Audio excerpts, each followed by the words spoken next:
Magistrado Fernando Rangel Ramírez. Licenciado en Derecho por la Escuela Nacional de Estudios Profesionales, ahora Facultad de Estudios Superiores Plantel Aragón, de la Universidad Nacional Autónoma de México. Especialista en Administración de Justicia en Juzgados de Distrito, por el entonces Instituto de la Judicatura Federal, ahora Escuela Federal de Formación Judicial. Maestro en Derecho de Amparo por la Universidad Tepantlato. Maestro en Derecho Judicial por la Universidad Panamericana. Doctor en Derecho por la Universidad Aillo Semper. Juez de Distrito de julio de 2002 a octubre de 2011. Magistrado de circuito desde el año 2011, adscrito actualmente al 11º Tribunal Colegiado en Materia Civil del Primer Circuito. Coordinador de Tribunales Colegiados en Materia Civil del Primer Circuito. Miembro de la Asociación Nacional de Magistrados de Circuito y Jueces de Distrito del Poder Judicial de la Federación. En el año 2015, recibió la presea Tepantlato al mérito jurídico.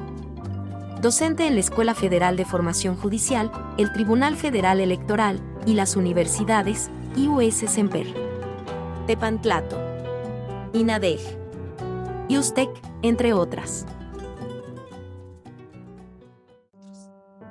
Muchas gracias a la maestra Libertad, muchas gracias a la revista jurídica Prescriptia por la amable invitación con la que me honran, y siempre es un placer platicar con ustedes en este tipo de foros tan importantes. En esta ocasión, efectivamente, muchas gracias. Vamos a platicar un poquito sobre el origen y naturaleza de lo que ahora conocemos como la suplencia de la queja deficiente en su acepción más genérica consagrada en la ley. Y para ello me permito hacer referencia en realidad a un gran trabajo que realizó los entonces integrantes del Pleno en Materia Civil del Primer Circuito al resolver la contradicción de tesis 6/2014, en donde se hace una reseña histórica muy importante sobre los orígenes y evolución de esta figura, y a las que me voy a ir refiriendo poco a poco en esta breve plática, y con todo gusto atenderé las preguntas que dentro de mi tiempo se lleguen a formular. Será un placer con todo gusto atenderlas. Entonces decimos que la suplencia o la deficiencia de la queja, como la conocemos al día de hoy, tiene como antecedente remoto la llamada suplencia del error, la cual, conforme lo señaló José María Lozano, a quien se cita en la referida ejecutoria, se originaba cuando la persona quejosa, por error o ignorancia, hacía referencia a un derecho que estimaba violado distinto de aquel que en realidad se infringía, ante lo cual la Suprema Corte de Justicia, se dice en la ejecutoria, ha establecido en numerosas ejecutorias la jurisprudencia de que el juez debe enmendar el error de la parte, y en tal virtud conceder el amparo por la violación de la garantía que realmente se hubiere violado. Esto es, si el quejoso accidentalmente decía se viola a mi perjuicio la garantía de audiencia y por tanto el artículo 16 de la Constitución, evidentemente ahí había un error en la cita del precepto que sustentaba el derecho fundamental que se estimaba violado, porque la garantía de audiencia, como todos sabemos, está consagrada en el párrafo segundo del artículo 14 de la Carta Magna, en tanto que el artículo 16 consagra, entre otros, el derecho fundamental de legalidad.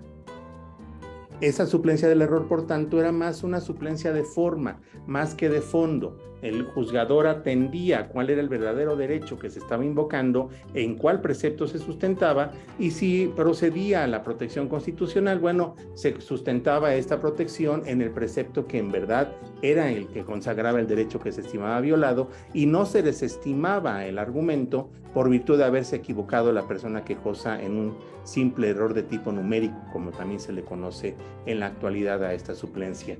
Pero ya más de fondo, en sus orígenes, el juicio de amparo se caracterizó por ser un procedimiento no formalista, pues ni la ley de amparo de 1869 ni la de 1882 exigían la expresión de conceptos de violación como requisito de la demanda. Solamente requerían, entre otros aspectos, la narración de los hechos cuando la demanda se promoviera por violación a garantías individuales, la facultad transgredida cuando el amparo se promoviera por invasión de esferas, ¿sí? Esos dos aspectos básicos eran los que se exigían. No obstante, el Código Federal de Procedimientos de 1897 estableció que la persona promovente del amparo debía señalar cuál era la garantía que se violaba con la ley o el acto reclamados, en qué consistía esa violación, Si el amparo se promovía por estimar que se aplicó en forma inexacta la ley civil, se debía citar entonces la ley inexactamente aplicada o la que debió aplicarse en el acto reclamado. Además, la persona quejosa debía establecer la razón por la cual la ley no fue aplicada o lo fue de manera incorrecta. Como vamos viendo, en la evolución que va a tener el ordenamiento secundario que regula la ley de amparo, se empieza a ser un poco más rígido porque empieza a exigir ciertos requisitos que van endureciendo el examen constitucional que el juez del distrito llevaba a cabo.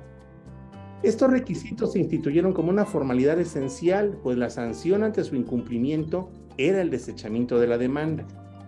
El Código Federal de Procedimientos Civiles de 1908 estableció que el juicio de amparo contra actos emitidos en juicios del orden civil por inexacta aplicación de la ley es de estricto derecho, por lo que el juzgador de amparo debía ajustarse a lo estrictamente planteado en la demanda y, por ende, no podía suplir ni ampliar lo expresado en el referido escrito.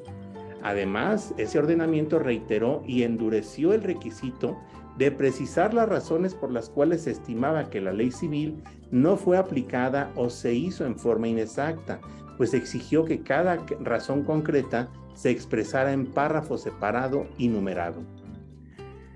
A fin de asegurar que el juicio de amparo se constituyera en un mecanismo eficaz para la defensa de los derechos fundamentales de los gobernados, el Constituyente de 1917 introdujo como nuevo principio rector de la acción constitucional la suplencia de la queja deficiente. Esto es, la Constitución de 1857 partió de un esquema muy laxo y la ley reglamentaria fue la que empezó a endurecer este requisito del estricto derecho. Posteriormente, ya con la Constitución de 1917, vino una cuestión equilibradora, porque si bien la demanda está sujeta a ciertos requisitos formales, ¿sí?, lo cierto es que ya también el constituyente introdujo esta suplencia de la deficiencia de la queja, de la que poco a poco se fue ampliando su espectro protector. El Pleno en materia civil del primer circuito, en la ejecutoria a la que nos estamos refiriendo, cita a Armando Chávez Camacho para hacer referencia al origen de la suplencia de la queja deficiente en los términos que me permito citar textualmente. La suplencia de la deficiencia de la queja nació en la ciudad de Querétaro, capital del estado del mismo nombre, la noche del lunes 22 de enero de 1917. Fueron sus padres 139 o 140 diputados constituyentes. Su número no ha sido averiguado suficientemente. Ese mismo día que nació, estuvo a punto de morir a manos de dos actuales ministros, Heriberto Jara, de Marina, e Hilario Medina, de la Corte. La suplencia de la deficiencia de la queja no tiene historia, como sucede con las damas decentes y con los pueblos felices. El único accidente de su vida, repetido hasta el cansancio, consiste en que a menudo se le confunde con una anciana pariente suya, la suplencia del error, no siendo obstáculo para tal confusión las diferencias existentes entre ambas en lo que se refiere a la edad, presencia y nombre. En la actualidad, tiene su domicilio en la esquina que forma la Avenida de la Constitución y la calle de la Ley de Amparo. Por la primera de las vías citadas, su casa tiene el número 107, apartamento 2. Por la segunda, le corresponde el número 163. Allí la visitan siempre con motivos profesionales unas viejas conocidas suyas de apellido Ejecutorias. La suplencia de la deficiencia de la queja tiene un amigo fiel que desde hace años se interesa por su progreso. Se llama Salvador Urbina. Fin de la cita. La introducción de este principio fundamental que rige la substanciación e incluso la resolución del juicio de amparo, sin duda ha fortalecido el sistema protector del juicio de amparo, pues tanto la jurisprudencia de la Suprema Corte de Justicia de la Nación como la de los tribunales colegiados fue evolucionando para hacer cada vez más amplia la suplencia, lo cual se fue introduciendo paulatinamente en la ley de amparo. ¿Sí? Tan es así, por ejemplo, por citar el ejemplo quizá más clásico, que en la materia penal la suplencia desde la ley de 1936 y hasta la fecha, la suplencia de la deficiencia de la queja en materia penal ha operado aún incluso ante la ausencia de conceptos de violación. Pero después de toda esta misma ejecutoria, poco a poco va narrando cómo se va adoptando este sistema protector de la suplencia a la deficiencia a través de diversas materias, como la materia del trabajo o la materia incluso civil a favor de niñas, niños y adolescentes. Sin embargo, ¿cómo opera esta figura jurídica en la actualidad? Y para ello, para entender cabalmente cómo es que opera esta figura jurídica, tenemos que entender la forma en cómo se encuentra estructurada en el texto legal. En la ley de amparo vigente, esta suplencia de la deficiencia, ojo, denominada genéricamente, decíamos, como suplencia de la queja, que en realidad la ley la regula como suplencia de la deficiencia de los conceptos de violación o de los agravios, se encuentra prevista en el artículo 79. Si nosotros vemos la estructura de este artículo, vamos a percatarnos que en realidad, para que opere la suplencia de la deficiencia de la queja, no es solamente por el hecho de que el juzgador de amparo advierta la presencia de una violación manifiesta de la ley que hubiera dejado sin defensa a la parte quejosa o recurrente. No, esa es solamente una de las hipótesis en las que se actualiza. De tal suerte que si nosotros vemos, la fracción primera establece una gran categoría en la cual opera la suplencia de la deficiencia de la queja y nos dice que opera en cualquier materia, en la que sea, cuando el acto reclamado se funde en normas generales que han sido declaradas inconstitucionales por la jurisprudencia de la Suprema Corte de Justicia de la Nación y actualmente por la de los plenos regionales. La jurisprudencia de los plenos regionales solo obligará a suplir la deficiencia de los conceptos de violación o agravios a los juzgados y tribunales de la región correspondiente. Para esto hagamos de alguna manera una explicación adecuada. Recordemos que estos plenos regionales se acaban de instalar recientemente y sustituyen en realidad a lo que conocíamos como plenos de circuito. ¿Cuál es la diferencia? Bueno, que los plenos de circuito se conformaban en cada uno de los 32 circuitos que integran el país, pero además no había solamente un pleno de circuito por cada uno de estos, sino que había tantos como necesidad hubiera. Por ejemplo, en la Ciudad de México había por lo menos 5 plenos de circuito. ¿Por qué razón? Porque además de la división de materias tradicional, pues era lo que se requería. Entonces teníamos uno en materia penal, en materia administrativa, en materia civil, en materia del trabajo, y aparte aquel que conocía de temas de telecomunicaciones y competencia económica. Había por lo menos esos 5 plenos de circuito. En los otros estados que conforman el país había también distintos plenos de circuito dependiendo la especialización de materias en los órganos jurisdiccionales o la subespecialización que imperara, ¿sí? Y además la obligatoriedad de su jurisprudencia operaba solamente respecto del circuito al que pertenecía ese pleno de circuito, que además, aun y cuando se reunía a un representante de cada uno de los tribunales colegiados que conformaba ese circuito, la realidad es que no era un tribunal permanente, sino que se reunía solamente para discutir esos asuntos. En cambio, los actuales plenos regionales ya son órganos jurisdiccionales, en donde además la Constitución se reforma y ya los establece como integrantes del Poder Judicial de la Federación. Estos plenos regionales además dividieron ahora, el Consejo de la Judicatura dividió el país en dos, en la región centro-norte y centro-sur.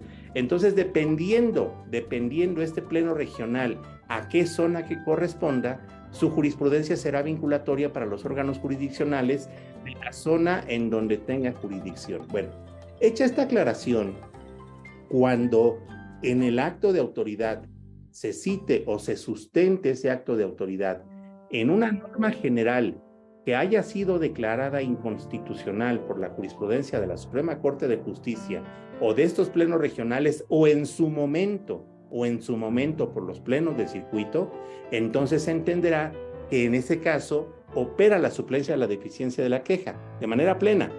El juzgador tendría que advertir esa circunstancia y basta que el acto reclamado se sustente en esa norma declarada inconstitucional para que el órgano jurisdiccional supla la deficiencia de la queja, y lo más seguro es que en ese caso va a operar conceder la protección constitucional o bien declarar fundado el recurso de que se trate. Además de esta, que es muy específica, esta hipótesis en las que opera esta suplencia de la deficiencia de la queja, tenemos que entender también que la segunda forma en la que opera esta suplencia es cuando dentro del juicio de amparo o del recurso respectivo que regula también la ley de amparo, interviene una persona tutelada. ¿Quiénes son las personas tuteladas? Bueno, el mismo artículo 79 nos lo va diciendo, y nos dice en la fracción segunda que esas personas tuteladas son los menores o incapaces. En materia penal, el inculpado o sentenciado, y en algunos casos también el ofendido o víctima, en los casos que tenga el carácter de quejoso o adherente. La fracción cuarta nos habla también como sujetos tutelados dice en favor de el inciso B, en favor de ejidatarios y comuneros en particular, cuando el acto reclamado afecte sus bienes o derechos agrarios. La fracción quinta nos habla de que opera a favor del trabajador, con independencia de que la relación entre empleador y empleado esté regulada por el derecho laboral o por el derecho administrativo, ¿sí? Y finalmente la fracción séptima nos dice que en cualquier materia, en favor de quienes por sus condiciones de pobreza o marginación se encuentren en clara desventaja social para su defensa en el juicio.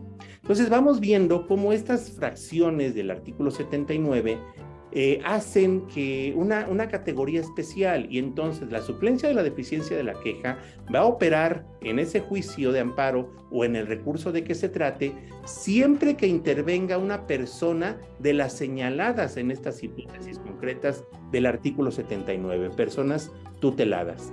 Y la última forma, la última clasificación o el último supuesto en el que opera esta suplencia de la deficiencia de la queja está prevista en la fracción sexta, que nos dice que opera esta suplencia en otras materias cuando se advierta que ha habido en contra del quejoso o del particular recurrente una violación evidente de la ley que lo haya dejado sin defensa por afectar los derechos previstos en el artículo primero de esta ley.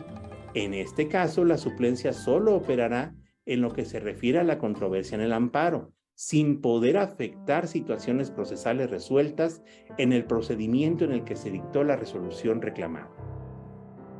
Esto nos lleva entonces a comprender una circunstancia, por lo menos a mi parecer y en la forma en cómo lo ha sustentado el tribunal en donde me encuentro yo adscrito, y es, en realidad esto de que el amparo en ciertas materias es de estricto derecho, me parece una afirmación categórica y además peligrosa, que iría en contra del espíritu de la suplencia de la deficiencia de la queja consagrada en este artículo 79.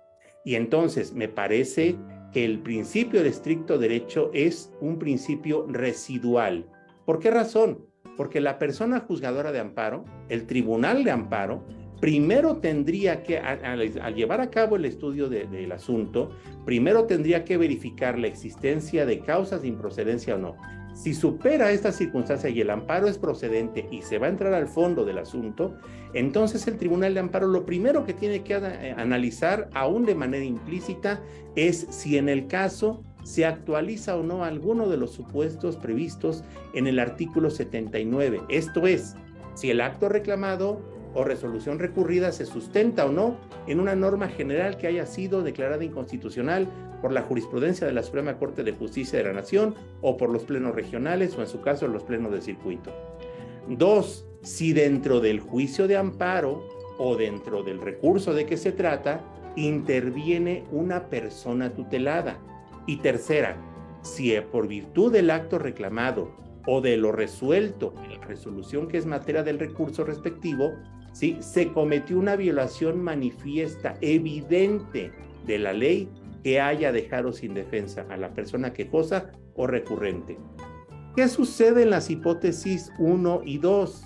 Bueno, pues que invariablemente al sustentarse el acto reclamado o la resolución recurrida en una norma general que ha sido jurisprudencialmente declarada como inconstitucional, pues ello tendrá que desembocar necesariamente en la protección constitucional o en que se declare fundado el recurso.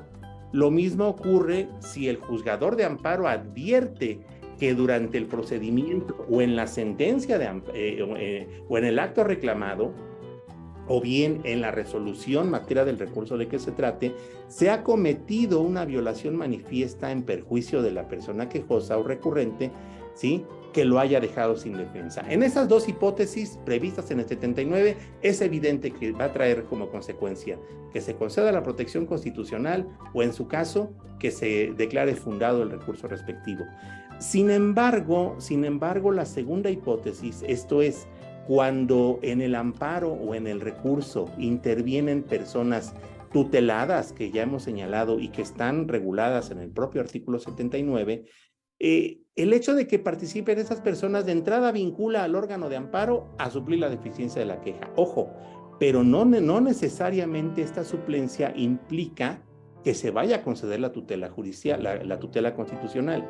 Y muchos de ustedes a lo mejor viene a su memoria aquella vieja discusión que ha sido planteada ante la Corte en múltiples ocasiones, en el sentido de si a través de la suplencia de la queja es posible negar la protección constitucional. Y se ha dicho hasta el cansancio, sería absurdo que me suplas para negar el amparo. Bueno, dicho de esta manera, parecería ciertamente lógico. Pero ojo, el hecho de que dentro del amparo participe una persona trabajadora o una niña, un niño o adolescente o una persona con discapacidad no necesariamente implica que la protección constitucional se le va a conceder. En esos casos, quizá a lo mejor con un ejemplo podríamos explicarlo mejor. En el tribunal de mi adscripción, y que sustentó de alguna manera ya un criterio del que se publicó una tesis, se reclama a través del juicio de amparo un emplazamiento, el emplazamiento a juicio, a un juicio civil. Recordemos que la Suprema Corte de Justicia de la Nación sustentó jurisprudencia en donde señaló que siempre que se reclame el emplazamiento a juicio, opera la suplencia de la deficiencia de la queja. ¿Por qué? Porque el emplazamiento a juicio constituye la formalidad esencial del procedimiento más fundamental. Porque permite dar a conocer al sujeto activo de la acción la contienda que se está entablando en su contra, y es lo que le permite, en su caso, tener conocimiento de ella y decidir si comparece o no a juicio a defenderse. Entonces, ante esta circunstancia de que opera la suplencia de la queja, el juez de distrito en la sentencia dice, bueno, esto es un juicio tal que se regula por tal ordenamiento y por ende el emplazamiento reclamado debe satisfacer los requisitos de los artículos tal, tal y tal. Que son estos, enumera los requisitos del emplazamiento y luego hace un pase de lista el juez. Dice, este requisito está satisfecho, este también, y este también, y por lo tanto el emplazamiento es legal. Y a partir de esa premisa, el juez comienza a desestimar los conceptos de violación. Solo que al final de la sentencia, quizá por descuido, por formato, por lo que ustedes quieran, el juez hace una afirmación como la siguiente, dice, al ser infundados e inoperantes los conceptos de violación y al no actualizarse supuesto alguno para suplir la queja deficiente, procede a negar el amparo. Y entonces la parte quejosa promueve revisión, interpone recurso de revisión en contra de esa sentencia y su único agravio estriba en decir, hay violación a la jurisprudencia de la Corte. Y hay violación a la jurisprudencia de la Corte porque si en el amparo se reclamó el emplazamiento a juicio, la jurisprudencia de la Corte dice que en esos casos opera la suplencia de la deficiencia de la queja. ¿Por qué razón el juez al final de la sentencia me dice que no se actualiza ningún supuesto de suplencia de la deficiencia si claramente la jurisprudencia dice que en estos casos hay que suplir la deficiencia de la queja? Lo así expresado por la parte quejosa y recurrente, pues es cierto. Efectivamente hay jurisprudencia que así establece que cuando se reclama el emplazamiento opera la suplencia de la deficiencia de la queja.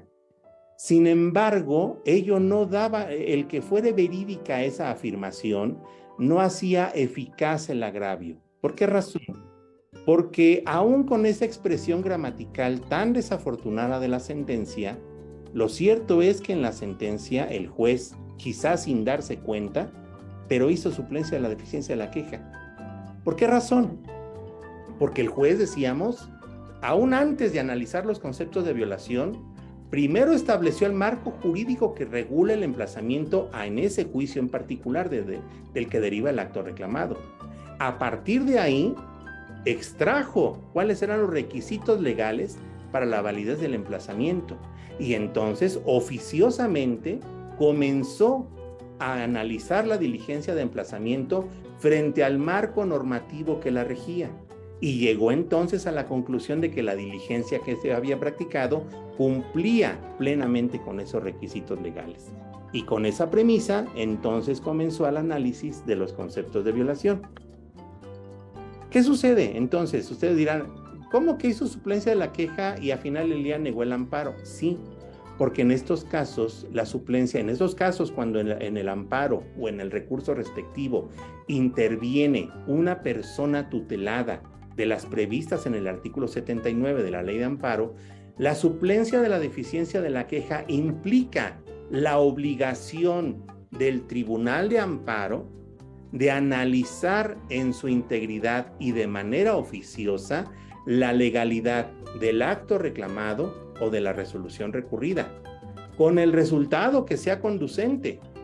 Si yo advierto que el acto reclamado es una resolución que decreta una pensión alimenticia a favor de un niño, y ese niño viene al amparo a decir que esa pensión es insuficiente, o es más, ni siquiera viene el niño, viene la persona que tiene a su cargo la custodia de ese niño. Y entonces esa persona dice, la pensión alimenticia que se fijó es insuficiente. Y el niño a lo mejor ni siquiera figura como parte en el juicio de amparo. ¿Qué sucede en esos casos? Bueno, basta que el acto reclamado esté afectando los derechos de un niño para que el juzgador de amparo realice el análisis de la legalidad tanto del acto reclamado como en su caso de la sentencia de amparo que se dicte, ¿sí? De manera oficiosa, para verificar si el acto reclamado o en su caso la sentencia de amparo que recaiga afectan de manera indebida o no el interés superior de ese niño. Pero si el Tribunal de Amparo corrobora que el acto reclamado es impecable, que está ajustado a derecho, que es proporcional con las necesidades de ese niño y las posibilidades de su deudor alimentario, bueno, entonces, por más análisis oficioso que se haga en suplencia de la deficiencia de la queja, la consecuencia tendrá que ser la negativa del amparo, lo cual no implica que no se haya hecho suplencia de la deficiencia de la queja. Y es la parte que me parece que es en donde se está evolucionando en la actualidad, porque muchos pensamos en la suplencia de la deficiencia de la queja quizás solamente en el supuesto previsto en la fracción sexta, cuando hay una violación manifiesta de la ley. No es el único supuesto en el que procede la suplencia de la deficiencia de la queja. Pero ya insisto, el hecho de que dentro del procedimiento intervenga una persona tutelada no implica de manera necesaria que se vaya a conceder esta protección constitucional. Nos dice además el Pleno en Materia Civil del Primer Circuito en esta ejecutoria de la que estamos platicando, dice textualmente la ejecutoria: un tercer elemento no detectado por la jurisprudencia de la tercera sala y del Pleno de la Suprema Corte de Justicia de la Nación, pero sí advertido por este Pleno de Circuito en materia civil, fue la intención legislativa de atenuar las desigualdades sociales, desequilibrios que solo podrían corregirse mediante un instrumento que protegiera a individuos o grupos colectivos o social y económicamente débiles o en condiciones de vulnerabilidad, como son trabajadores, campesinos, menores de edad, etc. Dado que los trabajos legislativos que precedieron a la reforma de 1986 tomaron en cuenta la opinión de la Judicatura, al entrar en vigor se alinearon la visión legislativa y de la magistratura, generando una importante corriente judicial que recurrió al uso de la suplencia solo para corregir desequilibrios de orden social o económico, al tiempo que mostró renuencia y resistencia para emplearla en favor de los económicos preponderantes o socialmente privilegiados. Como consecuencia de ello, instituciones bancarias, de seguros, empresas transnacionales o de participación estatal, entre muchas otras, muy rara vez han sido favorecidas por la suplencia. Fin de la cita.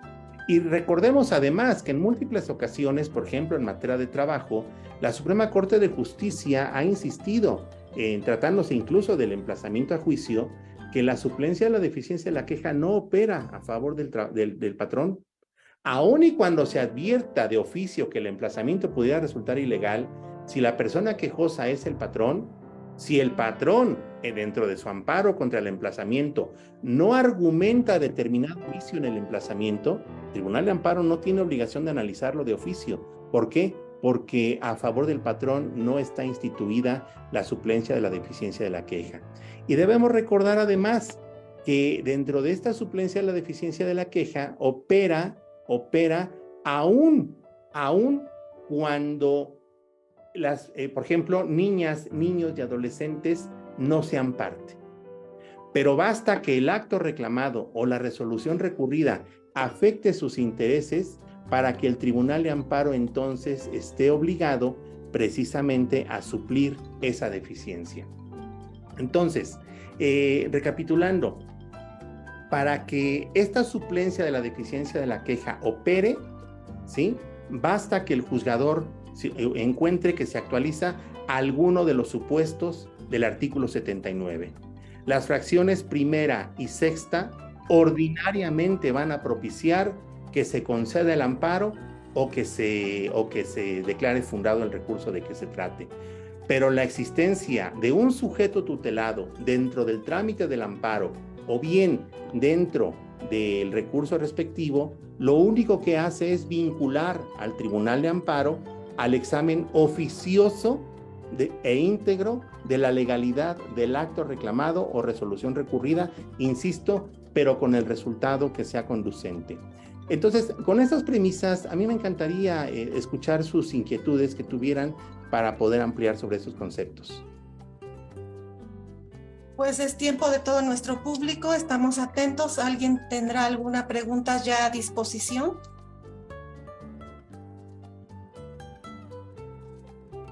Público, ¿estamos atentos o seguimos adelante? No, el compañero Román Díaz. Adelante, doctor Román. Muchas gracias. Magistrado, pues también felicitándolo por su brillante exposición. Muchas gracias. Felicitándolo y deseándole mayores y mejores éxitos en la vida profesional y en general. Una inquietud, mi magistrado, al escuchar su brillante y magistral conferencia. Se tiene la idea en lo general, la creencia, la apreciación de que el amparo es demasiado técnico en lo general. Inclusive su servidor en muchas partes del país se encuentra con la opinión o la pregunta, dice, ¿por qué hay pocos amparistas en México? No sé si sea cierto o no, pero sí es cierto que se cree o se dice que el amparo es demasiado técnico. ¿Cuál es su opinión de usted en torno a la existencia de esos tecnicismos, ese rigorismo que se cree o se dice respecto del amparo, del juicio de amparo? Y bueno, la prueba está en que, como usted muy acertada y magistralmente lo expresó, en la Constitución del año de 1857, pues para la demanda de amparo no se necesitaba la expresión de conceptos de violación, ¿verdad? Claro. Y ha venido evolucionando o transformándose esa demanda de amparo clásica o tradicional en torno a esa creencia, esa imagen, esa idea que se tiene de que es demasiado técnico. Y en torno a la teleología, la razón de ser del juicio de amparo, que es superior, es grandiosa, maravillosa la teleología, como decía mi maestro Ignacio Burgoa, la protección, la preservación de la constitucionalidad, ahora de la convencionalidad y desde luego de los derechos fundamentales. ¿Usted qué opina? ¿Sería mejor tener el amparo como estaba antes, como se dio originalmente en la demanda de amparo en la Constitución del 57 sin conceptos de violación, o como está actualmente con la existencia de ese principio de suplencia de la deficiencia en los conceptos de violación y o los agravios, en los recursos? ¿Qué opina de nuestro juicio de amparo en torno a su existencia actual, a su regulación, a su concepción? Y además, la última pregunta, inquietud o comentario. Hemos visto que la mayoría de los jueces del distrito o en el amparo, en el auto inicial, después de desahogar una prevención, aperciben al quejoso con la aplicación del precepto legal que establece el delito en materia de amparo en caso de no proporcionar, dicen, para el caso de que no proporcionen los hechos u omita antecedentes en torno a la existencia del acto reclamado. Independientemente de todo, ¿no cree usted que ese apercibimiento de aplicación de la ley penal implica finalmente una inhibición sí al quejoso o al demandante de amparo para continuar con la tramitación de esa acción constitucional? Ahí claro. la dejaría, nuevamente felicitándolo, magistrado, por su brillante exposición. Muchas gracias, compañero. Mire, de entrada, yo me parece que el juicio de amparo es una institución muy noble, que lamentablemente, juzgadores y litigantes hemos pervertido de alguna manera, porque me parece que ha sido una actividad conjunta. Lamentablemente hay un índice importante de asuntos de amparo que no tendrían razón de ser, que no tendría por qué haberse promovido. Esto se comprende de alguna manera ante la desesperación de aquel que perdió la causa o que vio un acto de autoridad que quizá tiene razón de ser, pero pues que la persona no logra entender dentro de esta pasión que el litigio produce, que lo ve que está afectando sus derechos. Ahora, ¿qué fue lo que pasó? Pues cuando se instituye el amparo en la Constitución de 1857, que en realidad surge de la Constitución de Yucatán de 1841, si no me equivoco, pues viene un desconocimiento, no se tenía bien a bien el pleno conocimiento de para qué operaba o cómo funcionaba este juicio de amparo como mecanismo de control constitucional. Y recordemos además que en sus orígenes el amparo solamente se instituyó para combatir actos de naturaleza estrictamente administrativa y normas generales. El amparo jurisdiccional, el amparo contra actos jurisdiccionales, se va aceptando su procedencia, pero ya hasta tiempo después, prácticamente ya bajo la vigencia de la Constitución de 1917. Ahora, decíamos, no había tanto requisito para impugnar el amparo, porque además la época en la que se instituye el amparo, todavía existía una inestabilidad social en donde el ejército, las Fuerzas Armadas tenían una gran injerencia en la vida del país. De repente había guerrillas por un lado, dos generales se inconformaban o estaban amenazando al gobierno en turno, había mucho problema de leva, de incorporación forzosa al ejército, era muy dada el tema de los destierros, y todo esto de alguna manera puede entenderse, puede explicar el por qué el constituyente de aquel entonces y el legislador ordinario no instituyeron requisitos tan rígidos para la procedencia del amparo. Cuando el amparo se hace procedente para analizar la regularidad legal o constitucional de actos provenientes de autoridades jurisdiccionales, ojo, aquí de manera necesaria lo que nos arroja es que tenemos entonces en el amparo, más que el interés de la parte quejosa frente a la autoridad responsable, híjole, aquí ya realmente se enfrentan el interés que tiene el quejoso como persona que quiere que desaparezca el acto de autoridad, y de la parte ahora tercera interesada que evidentemente lo que quiere es que prevalezca a la vida jurídica ese acto porque es fuente de derechos para él. Bajo esta circunstancia, me parece que sí debe entonces haber un equilibrio de fuerzas entre la parte quejosa y la tercera interesada, de tal manera que, de entrada, el juzgador sí tendría que ser más laxo en revisión de fondo. Ojo, recordemos que la suplencia de la deficiencia de la queja no opera para hacer de cuenta que no existen causas de improcedencia. Si hay causas de improcedencia, aunque una persona tutelada esté promoviendo el amparo es improcedente, ¿sí? Aunque haya ese sujeto tutelado.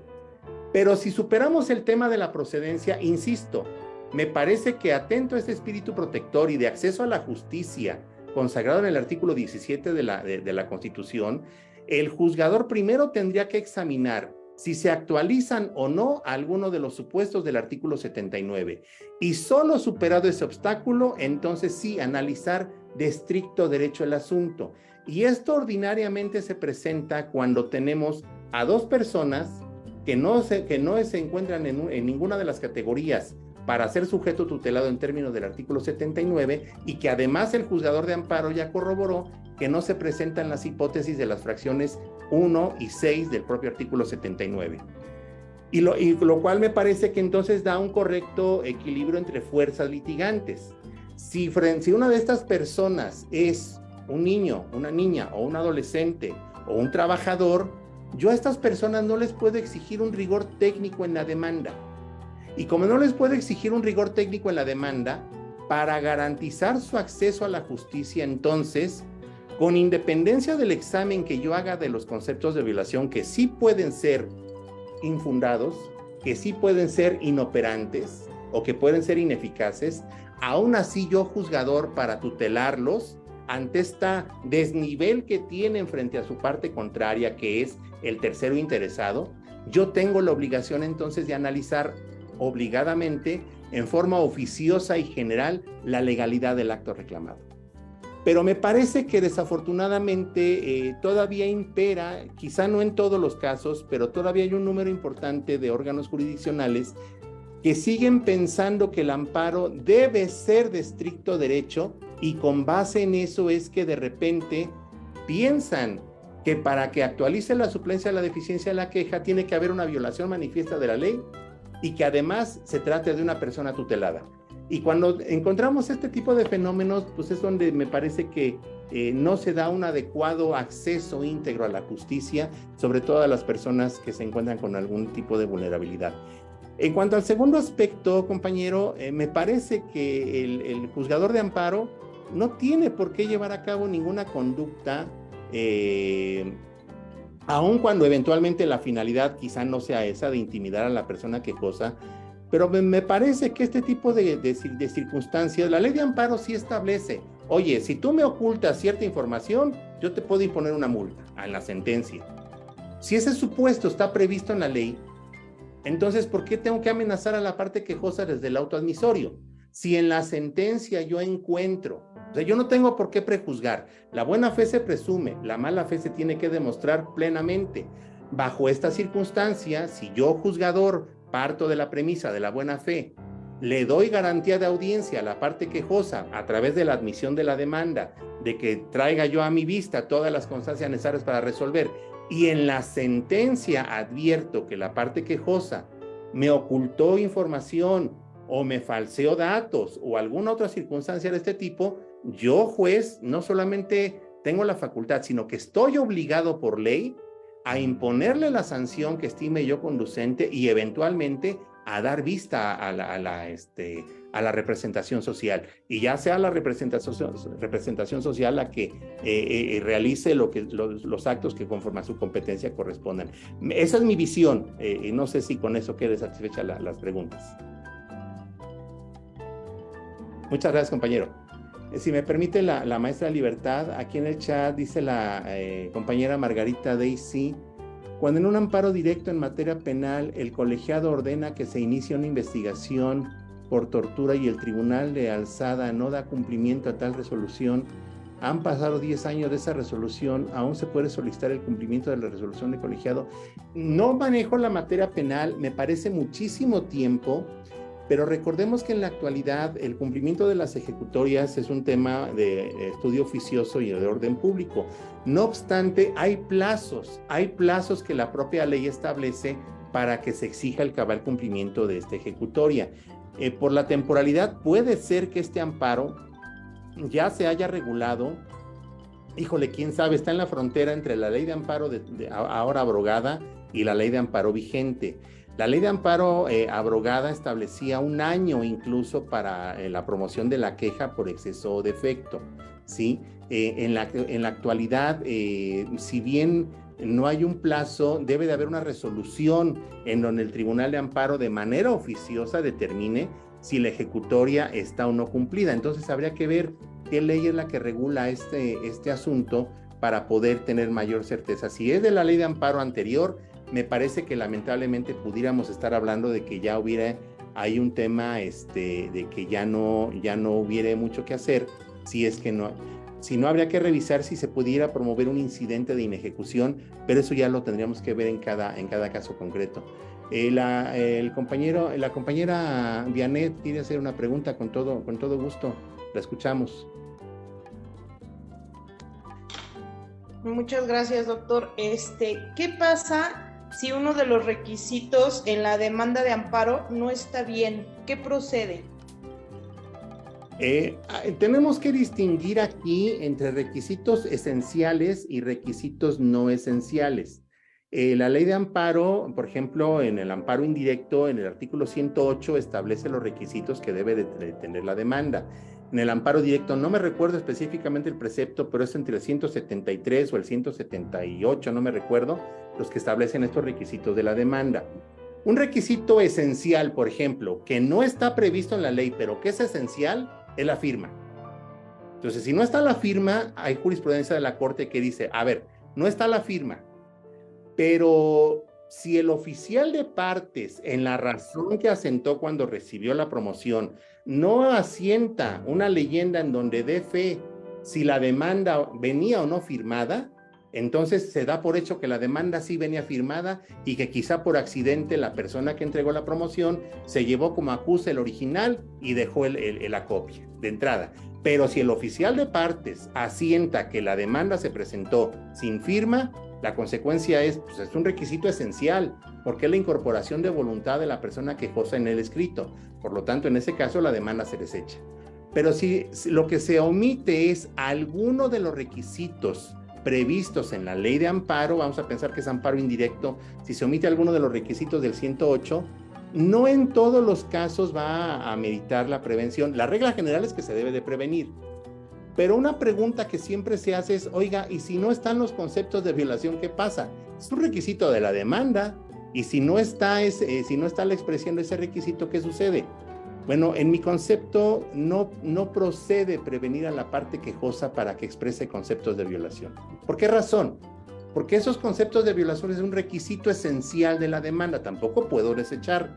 Y no puedo desechar de plano la demanda porque yo no sé si en la sentencia, cuando analice el fondo, eventualmente deba yo suplir la deficiencia de los conceptos de violación, aún ante la ausencia de estos. ¿Sí? Entonces, por eso no puedo desechar de plano la demanda. Pero yo no puedo prevenir a la parte quejosa a que exprese conceptos de violación, porque la demanda de amparo tiene un plazo para presentarse, y ese plazo ordinariamente genérico es de 15 días. Entonces, usted, persona quejosa, en realidad esos 15 días que la ley de amparo le da es para que exprese sus conceptos de violación, para que analice el asunto y plasme los conceptos de violación. ¿Por qué? Porque realmente para expresar su nombre, su domicilio, quiénes son sus autorizados, quién es la parte tercera interesada, quién es la autoridad responsable y cuál es el acto reclamado, en realidad usted no necesita 15 días. Los 15 días son para que usted estudie el asunto y plasme sus conceptos de violación. Si yo le prevengo para que exprese conceptos de violación, yo, tribunal de amparo, en realidad lo que le estoy dando es una ventaja indebida, porque le estaré yo ampliando el plazo de presentación de la demanda de amparo y entonces propiciaría muchas trampas en perjuicio de la parte tercera interesada.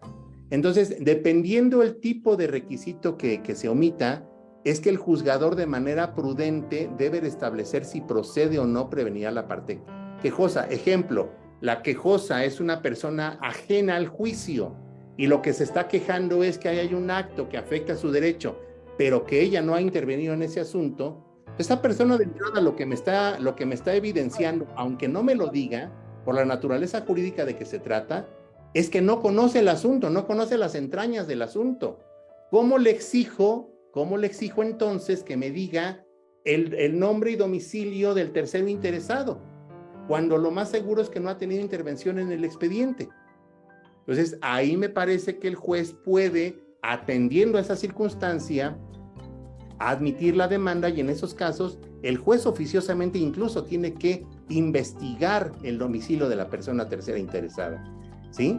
Entonces, si se equivoca la parte quejosa y no se equivoca, sino que omite decirme cuáles son los preceptos que se estiman violados, pues me parece que no es un requisito tan esencial que amerite una prevención, porque si yo prevengo, la consecuencia va a ser que si no me desahogan la prevención, yo voy a tener por no presentada la demanda. por un requisito que a la postre puede no ser esencial, porque además bajo el principio dame los hechos, yo te doy el derecho, pues basta que incluso el quejoso me dé su causa de pedir para que yo de ahí pueda extraer las circunstancias necesarias que me digan, ok, me está reclamando esto, y más o menos lo que me dice que le duele es esta otra circunstancia. Con eso tengo suficiente para en su caso analizar el fondo. Entonces, a la pregunta concreta de si se omite algún requisito formal de la demanda, ¿qué procede? Todo dependerá de qué tipo de requisito se trate y que el juez actúe con verdadero acceso a la justicia y atendiendo en cada caso a las circunstancias particulares que se presenten. Síguenos en Facebook y suscríbete a nuestro canal de YouTube, Prescriptia, Revista Jurídica Nacional.